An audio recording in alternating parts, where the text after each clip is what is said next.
राधा वल्लभ श्री हरिवंश। मेरे प्यारे गुरुदेव, आपके चरणों में कोटि कोटि प्रणाम। महाराज जी, श्री जी की कृपा से 4 साल से YouTube के माध्यम से आपके सत्संग सुनते हैं। महाराज जी, जीवन में अब यही आशा है कि एक पल भी श्री जी से दूर ना रहें। लेकिन मैं एक अध्यापिका हूँ, ज्यादा समय कार्य में व्यतीत होता है, उस समय भजन नहीं होता और बाद में कष्ट होता है कि सारा का सारा समय मैंने खो दिया। कृपया मार्गदर्शन करें महाराज जी। इसका प्रश्न, अपने लोग भजन का मतलब समझते हैं कि एकांत गुफा में बैठ करके जो किया जाता है या एकांत कमरे में बंद करके जो किया जाता है उसे ही भजन कहते हैं। वो भी एक भजन का एक अंग है, पर उसे सांगोपांग भजन नहीं कहते। सांगोपांग भजन कहते हैं पहले ये स्वीकार करना है संपूर्ण सृष्टि श्री भगवान की है, इसे आस्तिकता कहते हैं और ये सत्य वस्तु है। वेद और उपनिषद जिस बात को प्रमाणित करते हैं वही बात प्रमाणित मानी जाती है। भगवान एकोहम बहुश्यामा, मैं एक बहुत रूपों में हो जाऊं, वो बहुत रूपों में खेल रहे हैं। आप उस सृष्टि में भेजे गए हैं अलग अलग सेवाओं के लिए। कोई डॉक्टर है, कोई मास्टर है, विविध प्रकार के अभिनय करके हमको अपने स्वामी से इनाम लेना है। किसी को वैरागी का अनुभव एक अभिनय है, किसी का रागी का अभिनय है, लेकिन सबका एक अब स्वांग दिया गया है। अपने स्वांग को ठीक से निभा लो तो इस माया प्रपंच से मुक्त हो जाओगे, इनाम मिलेगा। अगर तुम मास्टर हो तो बच्चे में भगवत भावना करके और शिक्षा रूपी भजन उसको दीजिए। जो जिस क्लास की शिक्षा, ईमानदारी से आपके अंदर यही हो कि हे प्रभु, आप बालक रूप से हमारे सामने आए हो, मैं आपको शिक्षक रूप से शिक्षा दूंगी। और उस समय यदि भगवत भाव रहा तो आपने जितने घंटे बालकों को पढ़ाया वो भजन ही है, उससे बिलक नहीं। एक युद्ध क्षेत्र में खड़ा हुआ सूरवीर सामने के सैनिकों की गर्दन उतारता है अपने देश रक्षा के लिए, उसका वो भजन ही है, भजन से कम नहीं है, क्योंकि अपने धर्म के लिए वो युद्ध में वार कर रहा है। अधर्म से किया हुआ हर कार्य निष्फल है और धर्म के लिए किया हुआ हर कार्य भजन है, क्योंकि सृष्टि भगवान की है। अगर एक केवल मान लिया जाएगा कि माला चलाना इतना ही भजन है तो वो भजन के सर्वरूप को नहीं जानता है। अगर ऐसा ही हो तो अर्जुन जी कह रहे हैं श्री भगवान से कि मैं संन्यास लेकर के विरक्त होकर मांग कर खाऊंगा, पर मैं युद्ध नहीं करूंगा क्योंकि इसमें हिंसा होती है। और श्री भगवान कह रहे हैं कि नहीं, तुझे युद्ध करना ही होगा। मां मुनिस्मर युद्ध च, मेरा स्मरण करते हुए तुझे युद्ध करना होगा। तो हमें ये बात समझनी कि हमको जो स्वांग मिला उसमें हम बेईमानी न करें। अगर आप डॉक्टर हैं तो मरीज रूपी भगवान की सर्वतोभावेन सेवा, आपको जो स्वांग मिला है आप उसमें बेईमानी मत कीजिए, सत्यता से चलिए, वही आपका भजन बन जाएगा, उसी से भगवान प्रसन्न हो जाएंगे। पर ये स्मृति रहे कि मैं किसका कार्य कर रहा हूं, बस अगर ये स्मृति चली गई तो अहंकार आ जाएगा। मैं अभिनय में श्रेष्ठ हूँ, मैं अमुक श्रेष्ठ, मैं विद्वान हूँ, मैं ज्ञानी हूँ, मैं महात्मा हूँ, मैं भक्त हूँ, मैं भजन आनंदी हूँ। किसी भी बात का अभिमान आ जाना उपासना की वृत्ति का नाश हो जाना है। एक छोटा सा भी कार्य आपको भगवत प्राप्ति करा सकता है, उस कार्य का उद्देश्य बदल जाए। बस हम समझते हैं माला जपना ही केवल भजन। बात सुन, एक आदमी बहुत हिंसा प्रवृत्ति का था, चोर था और हिंसा में उसको सुख मिलता था। जैसे अलग अलग, वो इतना तमोगुणी था, जब किसी को काटता और तड़पता तो उसे सुख मिलता था। सैकड़ों हजारों को ऐसे काटता था। एक दिन एक महात्मा उसकी मार्ग से जा रहे थे, मिल गए, उसने उनको भी वैसे ही प्रताड़ित करना चाहा। तो भगवत प्राप्त महात्मा थे, उन्होंने कहा कि बच्चा, इससे तुमको क्या मिलता है? तो संतों के दर्शन से, संभाषण से अंतःकरण की मलिनता का नाश होता है। यदि अभिमान त्याग कर संतों के पास जाया जाए तो एक एक कदम यज्ञ के समान होता है। संत दरस को चालिए तज माया अभिमान। जो भगवान में वास्तविक रमण करने वाले महापुरुष हैं, उनका प्रभाव होता है। उस पापात्मा जीव की हिम्मत नहीं हो रही थी उनकी तरफ देखने की। उनका बेटा तुम ये सब क्यों करते हो? तो उन्होंने कहा सुख के लिए करता हूँ, संपत्ति छीनता हूँ, मारता हूँ। इसे बोले अभी तुम सुख की पहचान ही नहीं जानते हो, किसे सुख कहते हैं? तो उनका फिर मुझे बताइए आप सुख किसे कहते हैं? तो बोले हमारी बात तुम्हें तभी समझ में आएगी तब तुम निष्पाप हो गए, क्योंकि पापवंत कर सहज स्वभाव भजन मोहिते ही भावन। बोले महाराज क्या करूं जिससे मैं निष्पाप हो जाऊं? तो उनका हमारे भारत में पवित्र देश है, उनमें आप भ्रमण करो, अवगाहन करो, तुम पवित्र हो जाओगे। निष्पाप करने के लिए हमारे बहुत से तीर्थ हैं भारत में, तीर्थपाद प्रभु ने उनको प्रकट किया है। तो महाराज हम कब जानेंगे पवित्र हो गए? तो सिद्ध महापुरुष थे, उन्होंने एक शुष्क लकड़ी दी, सूखी हुई लकड़ी दी, कहा इसे ले जाओ और जब ये हरी होने लगे, इसमें किनगा आने लगे, तो तुम समझ लेना तुम निष्पाप हो गए। चला गुरु को प्रणाम करके 10 किलोमीटर चला होगा, शाम हुई, एक वृक्ष बड़ा था उसके नीचे रुका। गांव में रहने का स्वभाव उसका नहीं था, और उसमें 4-5 चोर बैठे हुए थे, और वो नीचे जड़ में ऐसे जाके बैठ गया। रात्रि व्यतीत हो तो तीर्थयाटन को जाएंगे। वो ऊपर प्लान बना रहे थे कि इन गांव वालों ने मुझे बहुत सताया है, आज रात्रि में 12 बजे चारों तरफ से आग लगा देंगे और अस्त्र शस्त्र ले जो भागेगा मारेंगे, पूरे गांव को आज नष्ट करेंगे। उसके कान में पड़ी बात, उसने कहा कि तीर्थ यात्रा तो जा ही रहे हैं, अगर इन जो 4 हैं 5 हैं इनको अगर मार देते हैं तो जा ही तो रहे हैं तीर्थ यात्रा में, पूरा गांव बच जाएगा। ये पूरे गांव को मारना चाहते, पशु पक्षी हैं, बहुत से जीव हैं। तो उसने कहा भैया तुम्हारे गुरु हम हैं, तुम 4-5 मिल के मारते हो, हमने अकेले न जाने कितनों को मारा है, आओ हम तुम्हें सलाह बताते हैं कैसे पूरे गांव को नष्ट करना है। तो चारों कूद थोड़ी पड़ेंगे, एक ही एक आएगा। चारों को हम मार दिया। सोचा अब यहाँ हिंसा हो गई, नहीं रुकेंगे। लकड़ी उठाई तो हरी हो गई। उनका गुरुजी ने कहा था जहाँ हरी हो जाए वापस चला गया। वहाँ गया संत भगवान को, संत ने कहा हम जानते थे कि तुम ऐसे स्वभाव वाले हो कि तुम्हें तीर्थ यात्रा सुहाएगी नहीं, वापस आ गए। तो उनका भगवान आपकी आज्ञा पर, आपने कहा था हरी हो, देखो हरी हो गई। तो बोले कौन से तीर्थ में? बोले तीर्थ लेके आ, 4 को और मार दिया है। बोले बताइए कैसे? उन्होंने बोले देखो बेटा, पहले स्वार्थ के उद्देश्य से मारते थे तो पाप हुआ, लेकिन पूरे नगर के बचाने के लिए 4 को मारा आपने, उद्देश्य आपका दूसरों के सुख के, इसलिए मारना ये आपको तीर्थयाटन से भी अधिक पवित्र करने वाला हो गया। क्रिया वही, उद्देश्य परिवर्तन, फल का परिवर्तन। यदि हम सब अपने धर्म से चले, अपने कर्तव्य को भगवान की पूजा माने, तो जो जहां है उसको अलग से कोई मार्ग चयन नहीं करना, वहीं भगवान की प्रसन्नता के लिए करे, उसको वहीं भगवान की कृपा की प्राप्ति होगी। तो आपको कोई परेशानी का विषय होना ही नहीं चाहिए। आप अध्यापक और बच्चों को पढ़ाइए और बीच बीच में राधा राधा राधा स्मरण कीजिए। जो भी कर रहे हो अपने प्रभु के लिए कर रहे हैं, ऐसी भावना कीजिए। इसमें कोई श्रम नहीं, कोई परिश्रम नहीं, कोई अलग से ऐसा नहीं कि नाक दबा के बैठना है, आँख मूंद के बैठना है। प्रतीक जी। श्री हरिवंश महाराज जी, मन बुद्धि बहुत धीरे से भजन से हटा के कई बार सांसारिक भोग और सुखों की तरफ ले जाता है। इससे जितना श्री जी में लगाना का निश्चय आता है उतना मन बाधा उत्पन्न करता है। कृपया मार्गदर्शन कीजिए कैसे हमेशा के लिए इसे अभी हम मन का स्वरूप समझ नहीं पाए, इसलिए हम शिकायत करते हैं मन की। मन बाधा उत्पन्न नहीं करता है, मन को हमने वो पकड़ाया है, वही हमारे सामने पेश करता है। जो चीज हमने अपने मन को नहीं पकड़ाया, जो चीज विषय हमने नहीं भोगा, वो मन हमारे सामने नहीं प्रस्तुत करता। हमने गंदी बातें पकड़ाई हैं, गंदी क्रियाएं पकड़ाई हैं, गंदे दृश्य देखे हैं, गंदा चिंतन करवाया है मन से, तो वही वो बातें पकड़े हुए हैं। अब आप सत्य चिंतन की तरफ जाओगे तो जो पहला उसे डिलीट करना होगा ना, जो पहला उसे मिटाना होगा। ये जो नाम है, ये जो मंत्र है, ये उसको डिलीट करता है। तो जब कोई साधक भजन में बैठता है तो उस समय उसकी गंदी बातें सामने आती है, वो उसमें नई नहीं आ रही, जो उसमें भरी हुई है मन में, वो नाम निकाल रहा है। तभी तो मन निर्मल होता है भजन करते करते। अब उसकी प्रेरणा से आप कोई नया पाप कर्म न करें। जैसे अंदर कोई गंदी बात आ रही, आप धैर्यपूर्वक नाम जपते रहिए और विचार कीजिए जा रही है। दूसरी बात, मन वहां जाता है जहां जहां हमने अपनी प्रीता रख रखी है। हमारा मन मांस में कभी नहीं जाएगा, क्योंकि कभी उस मदिरा में कभी नहीं जाएगा, नहीं जाएगा, क्योंकि उसकी मान्यता हमारे अंदर, उसके अंदर कोई भाव हमारा अंदर नहीं बैठा है। अगर हमारे अंदर जो जो विषयों ने भाव बैठा, हमारा मन वहीं जाता है। सच्ची बात समझो, बिना कनेक्शन के बिजली नहीं जाती। ऐसे ही जब तक आपने संबंध विषय वस्तु पदार्थ से नहीं बना, तब तक आपका मन नहीं जाएगा। तो देखो, डरना नहीं है, घबराना नहीं है, मन जहां जहां जाए बार बार वहां से हटा के अपने लक्ष्य में लगाना है। हमारी विजय होगी, क्योंकि हमारा मार्ग सत्य है और हम भगवान के जन हैं।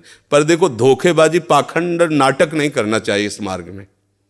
हम ये कहते हैं कि तुम्हें विषय सेवन करना है, तुम्हें स्त्री शरीर प्यारा है, या तुम स्त्री शरीर साधो को पुरुष शरीर प्यारा, तो नाटक करने की, बाबा जी बनने की जरूरत नहीं। ब्याह करो, जाके आराम से धर्म से चलो और भगवान को प्राप्त हो। गंदी बातें, बेविचार, धर्म विरुद्ध आचरण करना, ऊपर से कुछ और दिखाना, या हमारे प्रभु को पसंद नहीं। मोह कपट छल छिद्र न भावा, हमारी योग्यता नहीं इस मार्ग में चलने पे। इसलिए भगवान से प्रार्थना करो कि हम नहीं चल सकते, तो आप जिस मार्ग के पथिक बनना चाहते हो बनो, लेकिन सच्चाई से चलो, तो वहीं तुम्हें भगवान की प्राप्ति हो जाएगी। हमारा मन वहीं जाता है जहां हमने सुख बुद्धि कर रखी है। अगर भगवान में सुख बुद्धि हो जाएगी तो हट नहीं सकता। सा वही मना कृष्ण पदार विंदयो, आपका मन प्रभु में लग जाएगा। बोलो, हम जब किसी फिल्म को पसंद करते हैं, उसको बैठ के देखते हैं, 3 घंटे में किसका मन कहां जाता है? बोलो, कहां जाता है? कोई अगर बता दे कि 3 घंटे मेरा मन, अगर आपने पसंद किया है उसे, तो और आप जब देखेंगे तो आप 3 घंटे समाधि में रहेंगे, दुनिया का पता नहीं रहेगा। ऐसा क्यों हुआ?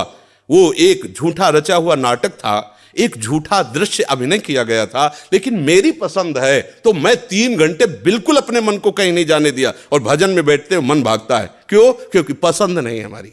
हम करना चाहते पर पसंद नहीं है। आप देख लीजिए ना, कोई भी आप सीन देख लीजिए, कोई भी आप विषय देख लीजिए, जिसमें आपको पसंद है वही मन पकड़ लेगा। तो भाई मन की क्या गलती? मन को लोग गाली देते रहते हो, मन बड़ा गंदा है। आपने जहां उसे खड़ा किया वो आपका सपोर्टर है। आपने उसे गंदी आदत दे दी, गंदी आदत, अच्छी आदत दे, एक क्षण के लिए भी भगवान का विस्मरण नहीं हो सकता। गला काटने पर भी उसको आप पकड़ा के तो देखो नाम। ऐसा होता तो ये जो विश्व में हमारे संत महात्मा है, सब नाटक ही थोड़ी होता है। असली नोट का ही नकली बनाया जाता है, नकली का असली नहीं होता है, असली का ही नकली होता है। तो अगर कोई पाखंड भी करता है तो उसी असलियत का स्वांग करता है, तो असली है ना। जो असली है, एक क्षण के लिए भी भगवान का स्मरण कभी टलता नहीं है। सोते जागते, उठते बैठते, चलते फिरते सच्चिदानंद भगवान उसके स्वभाव में, उसके जागृत स्वप्न इस स्फुरत में, चाहे स्वप्न में हो चाहे जागृत में हो, स्फुरत हर समय प्रभु का स्मरण। ऐसा क्यों हुआ? उसने अभ्यास किया है। आंख लगा के हम निशाना नहीं लगा सकते, क्यों? अभ्यास नहीं। और ऐसे भी है, ऐसे मार देंगे, क्यों? अभ्यास। ऐसे ही आपने भजन का अभ्यास नहीं किया, पूर्व मन में विषयों किया है, तो देखो आंख मूंदते, आंख खोलते विषय चिंतन होता है, भगवत चिंतन नहीं। तो घबराने की जरूरत नहीं, गलत अभ्यास को अच्छे अभ्यास से मिटा देना है। कोई बड़ी बात नहीं, हम भगवान के अंश हैं, उनके बच्चे, हम कुछ भी कर सकते हैं।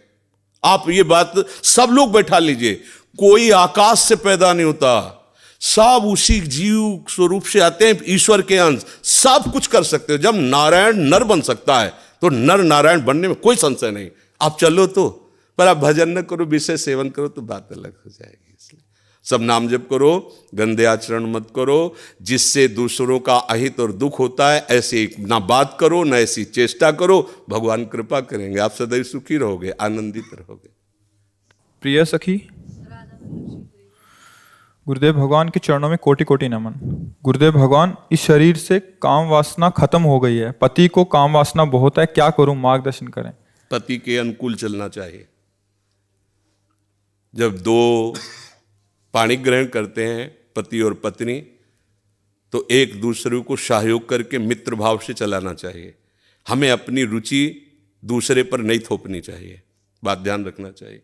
हम दोनों एक मार्ग के साथी हैं, तो हमको चाहिए कि हमें अपनी रुचि उसके अनुकूल करनी चाहिए, उसको चाहिए कि हम अपनी रुचि को एक दूसरे के अनुकूल कर ले। अगर आपकी रुचि नहीं है तो पति को मनाइए और अपनी रुचि में उसको अनुकूल कीजिए। अगर वो अनुकूल नहीं होता तो आप कोशिश कीजिए कि आपकी वृत्ति के कारण कहीं वो व्यभिचार में ना उतर जाए, गंदे मार्ग में न जाए, उसका साथ दो, आप उसकी साथी हो। आपका ब्रह्मचर्य उतना महान नहीं होगा जितना पति की आराधना महान होगी। पति को एक मित्र है, मान लो हम कह रहे हो वो पति परमेश्वर होता है, ऐसा मत मानिए। तो एक मित्र है, हम दोनों मिलकर के संसार मार्ग में चलना, तो हमारी रुचि ही पूरी थोड़ी होती है, दोनों की रुचि मिलनी चाहिए। अगर दोनों रुचि, दोनों ब्रह्मचारी रहो। अगर एक की रुचि नहीं तो दूसरे को सपोर्ट करना चाहिए कि कहीं वो लड़खड़ा के गिर न जाए, उसका मार्ग न भ्रष्ट हो जाए। हम ये देखते हैं कि 4 दिन बाद पति पत्नी ऐसे तलाक, ये क्या है क्या? सिर्फ अपनी रुचि का पोषण नहीं होना चाहिए। अगर हम 2 मिलते हैं, दोनों मित्र बनते हैं, तो एक दूसरे की रुचि का आदर करें, एक दूसरे की रुचि का सहयोग करें, तभी तो जीवन यात्रा चलेगी। नहीं तो कब ऐसे नहीं चलेगा। आप ब्रह्मचारी बन के बैठो और वो व्यभिचार में प्रवृत्त हो जाए, तो आपने पाणी ग्रहण किया था, ये आपकी मित्रता नहीं सही रही। हाँ, वो बहुत ही व्यभिचारी है, अन्य अन्य अन्य, तो फिर अपने को अलग कर लेना चाहिए। अगर वो एक पत्नी व्रत है तो हमें उसका सहयोग करना चाहिए, उसमें ब्रह्मचर्य की तरफ वृत्ति न रखकर अपने पति की अनुकूलता की तरफ वृत्ति रखनी चाहिए। महर्षि, आप भारतीय क्रिकेट टीम के कप्तान हैं और ये फिल्म इंडस्ट्री में अभिनेत्री हैं, ऐसा आपका परिचय है? तो ये आपसे मिलने आया था, आपका सत्संग सुनते हैं महर्षि। श्री जी का माला इनको और चुनरी सखी को पहना दीजिए। जी महर्षि।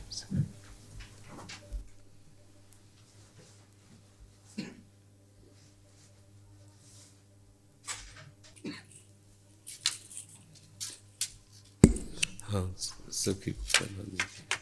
ये माला हमारी श्री जी की प्रसादी। देखो, एक कोई छोटी माला श्री जी की प्रसादी इस बच्चे को पहना दो। हाँ, बच्चा है, बड़ा माला नहीं।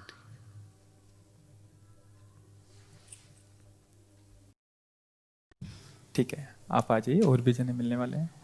ठीक।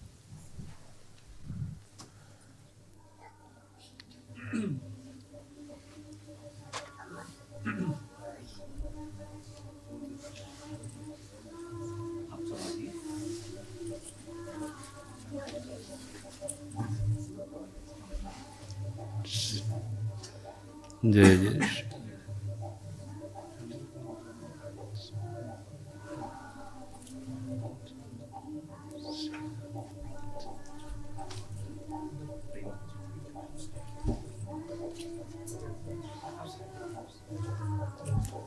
प्रतिमा जी अमेठी से। मेरे प्यारे गुरुदेव भगवान, आपके चरणों में कोटि कोटि प्रणाम। गुरुदेव, घर की परिस्थिति अनुकूल नहीं है, वहां का वातावरण का प्रभाव इस मन पर बहुत प्रभाव डालता है, जो नहीं करना चाहिए वो भी करवाता है। हे नाथ, हम कैसे भजन करें, कुछ समझ नहीं आता, बहुत पाप हो जाता है। हाँ, नाम रूपी बल हृदय में धारण करो, किसी के सहयोग की जरूरत नहीं, कुछ कहने की जरूरत नहीं, बस बात समझो। नाम रूपी बल हृदय में धारण करो, सब कुछ हो जाएगा। नाम महाबल। अगर नाम जप नहीं करोगे तो ना प्रार्थना से कुछ होने वाला है, ना किसी के सामने रोने से कुछ होने वाला है।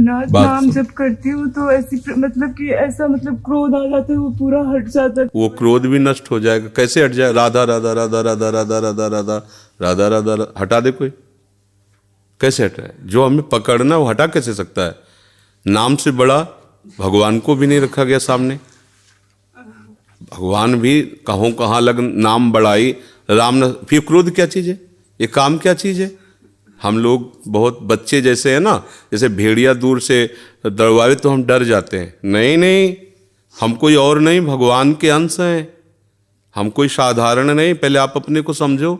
ना आप स्त्री हो न पुरुष हो, पोशाक धारण की हो स्त्री पुरुष की। आप सिंह के बच्चे हो, दहाड़ना सीखो, भेड़िए की तरह मिमियाना नहीं। पक्की बात समझो। हमारी बात समझोगे तो आप चलोगे, नहीं तो बात समझ में नहीं आएगी। पहली बात समझो, आप न स्त्री हो न पुरुष हो, ये पोशाक है। सच्चिदानंद भगवान की तुम अंश हो, तुम्हारा स्वरूप भी सच्चिदानंद है। चलो ये बात नहीं समझते हो तो इतनी बात पकड़ लो, नाम पकड़ लो। नाम तुम्हारा ऐसा साथी है कि अंदर बाहर सब जगह चकाचक कर देगा। गोस्वामी जी कहते ना, राम नाम मणि दीप धरी, जी है देहरी द्वार, तुलसी भीतर बाहरो, जो चाहस उजियार। श्री हरिवंश महाप्रभु कहते हैं, इहि परलोक सकल सुख पावत, मेरी शोभैया कृष्ण गुण स। यहाँ और वहां। अब बात ना मानो तो रोते रहो, फिर क्या कर सकते हैं? आप जब के तो देखो। बोले हमारा मन है ऐसी तैसी मन की, राधा राधा राधा राधा राधा राधा राधा राधा राधा राधा। अब करे मन राधा। हमको छोड़ना नहीं है। नाम जी है जपि जागे जोगी, अहो वत्स पचतो गरीयान या जिव्याग्रे वर्तते नाम तुभ्यम। जिव्याग्रे मन से नहीं कहा, यज्जिव्याग्रे वर्तते नाम तुभ्यम, अहो वत्स पचतो गरीयान। वो चांडाल भी श्रेष्ठ है जिसकी जिव्या के अग्रभाग पर हरि नाम है, कृष्ण नाम है, राधा। आप समझो, हमें रोने की जरूरत नहीं है।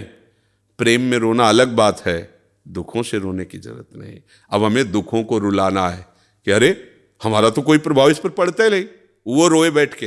अब हम ऐसे भजन करके ऐसी स्थिति प्राप्त करेंगे कि भारी भारी दुख विपत्तियां हमारे ऊपर आए और वो दुखी हो जाए कि इसके ऊपर कोई प्रभाव ही नहीं पड़ रहा है। जैसे हिरण्यकश्यप दुखी हो गया कि मरेगा कैसे प्रहलाद, मृत्यु दुखी हो रही, कैसे मार पाऊं इसको, हरि गोद में लिए। अरे समझो, हम लोग हरि के जन, बस हरि को भूल गए, अपने को स्त्री माना, पुरुष माना, पति माना, पुत्र माना, धनी माना, विद्वान माना, ये माना वो माना। ये सब काल के तमाचा में माना ना माना बराबर हो जाएगा। ये तुम्हारी मान्यता, प्रभु का हूं ये मान्यता सच्ची है, और नाम जप करो सब कुछ ठीक हो जाएगा। कोई जरूरत नहीं तुमको किसी के आगे रोने की, करके तो देखो।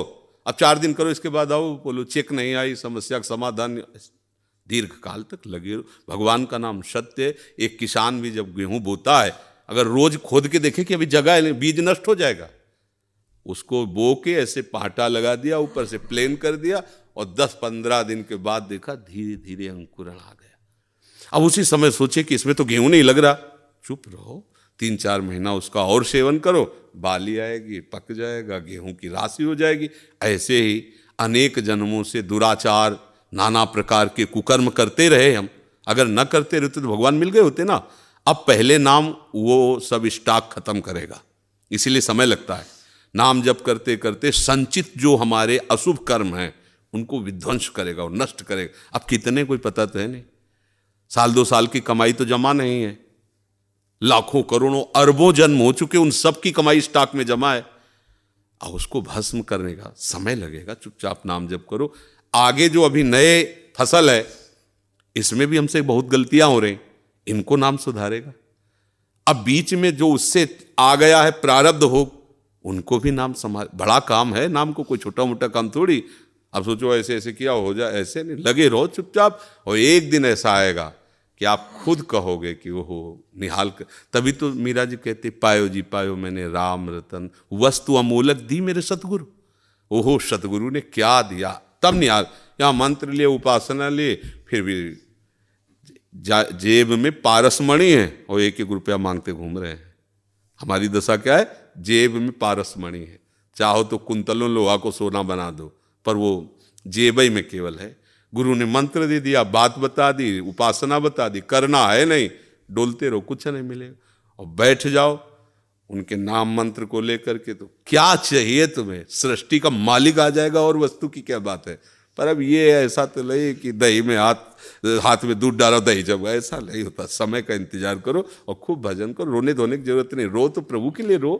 ये आंसू रूपी भेंट प्रभु को चढ़ाए। तो दुख सुख और प्रतिकूलता अनुकूलता अपमान निंदा में क्या रोना, थोड़ा बहादुर बनो। ये सब महाराज जी श्री जी तो मिल जाएंगे ना मुझे, इस बात हम जो कह रहे हैं उसे सुनो। श्री जी मिलना ना मिलना जरूरी बात नहीं है, जरूरी बात है श्री जी का भजन करना। अगर भजन करने में आप जैसे हम कह रहे करोगे ना, तो श्री जी कभी एक क्षण के लिए छोड़ती ही नहीं। अरे आप समझो, जैसे छोटा सा वात्सल्य कण भगवान का एक माँ के अंदर होता है, वो कोई भी कार्य करती है पर नजर अपने बच्चे पे रहती है, उसकी अबोध बच्चे पे रहती है। ऐसे ही अनंत माताओं का वात्सल्य जहाँ से प्रकट हुआ वो हमारी श्री जी है, और हम उनके चरण आश्रित है। हर समय श्री जी हमें देखती है, पर हमारी योग्यता इसलिए देखने की नहीं हो रही। अभी हम और कुछ देखना चाहते हैं, और कुछ पाना चाहते हैं, और कुछ भोगना चाहते हैं। जिस दिन सारी चाह मिट गई, उसी दिन तुम देख लोगे कि श्री जी तो बहुत पहले से हमारे साथ है, श्री जी तुम्हें बहुत पहले से प्यार कर रहे हैं। इसलिए सावधान। कृष्णा लुधियाना से। श्री हरिवंश बाबा, आपके चरणों में दंडवत प्रणाम। बाबा, मेरे स्कूल में तिलक लगाने से मना किया जा रहा है, अब मैं क्या करूं, मेरा मार्गदर्शन करें। हाँ तो तुम मत लगाओ तिलक, हम तुम्हें बताएं। सूखी रज ले लिया ना, बट्टी सूखी, ऐसे कर लिया, ऐसे लगा लिया, तो तिलक भी लग गया और नहीं भी लगा, कोई तुम्हें डांटेगा भी नहीं। ठीक है, हाँ ना, मत लगाओ। क्योंकि प्रगट में क्या है ना, बच्चा है, साथी भी उसको चिढ़ाने लग सकते हैं, बड़ा भगत, तो मतलब अभी बच्चा है। तो तुम ऐसा करो, जिससे आप रगड़ के लगाते हो ना, उसको रगड़ो मत, उसको सीधे ऐसे करो, ऐसे लगाया, ऐसे बिंदु रख ली, तो तिलक भी लग गया। और भगवान की बात तो जानते हैं, और वो लोग जानते नहीं, तो वो तुम्हें चिढ़ाना बंद कर देंगे और बढ़िया लग जाएगा। ठीक है पापा, तो फिर मैं गर्दन पे लगा लूं तिलक वहां पर? नहीं, सुनो, ऐसे ऐसे चाहे द्वादश तिलक बना लो, कोई परेशानी नहीं। थोड़ा और बड़े हो ना, और जब निष्ठा आ जाएगी ना, फिर कोई नहीं। अच्छा, शराब पियो कोई डांटता है क्या? टीचर विद्यार्थी को साथ बैठा कर पिलाने के लिए राजी हो जाएगा। लेकिन अगर ये माला तिलक का, ये कलयुग का प्रभाव है, तो बच्चे हो इसलिए, मतलब तुम्हें ऐसा कह रहे, अगर कोई जवान ऐसी बात करे तो उसे हम दबका देंगे। अपनी निष्ठा तो नहीं रख पा रहा, फिर किस बात का भक्त है? ये सम्राट अकबर आगरे आया दौड़े पे, तो वहाँ बड़े बड़े सब जो छोटे छोटे प्रांतों के राज कर्मचारी थे, उनमें मधुकर शाह जी भी थे, हरिराम व्यास जी के तिलक कंठी सब कई ऐसे उनको दिखाए, तो जलन होती है। अब बादशाह है, उसके सामने सब हिंदू चिन्हों से, भागवतिक चिन्हों से युक्त, तो उसने ऐसे देखा कि अधिकतर अधिकारी सब कंठी तिलक, क्योंकि ब्रजभूमि और प्रभाव ऐसा, तो उनका हमारा फरमान जारी किया जाए, कल से कोई भी अगर तिलक लगा के आया तो गरम लोहे से उसका मस्तक दाग दिया जाएगा, कोई भी सभा में तिलक लगा के नहीं आएगा। बादशाह अकबर का हुक्म।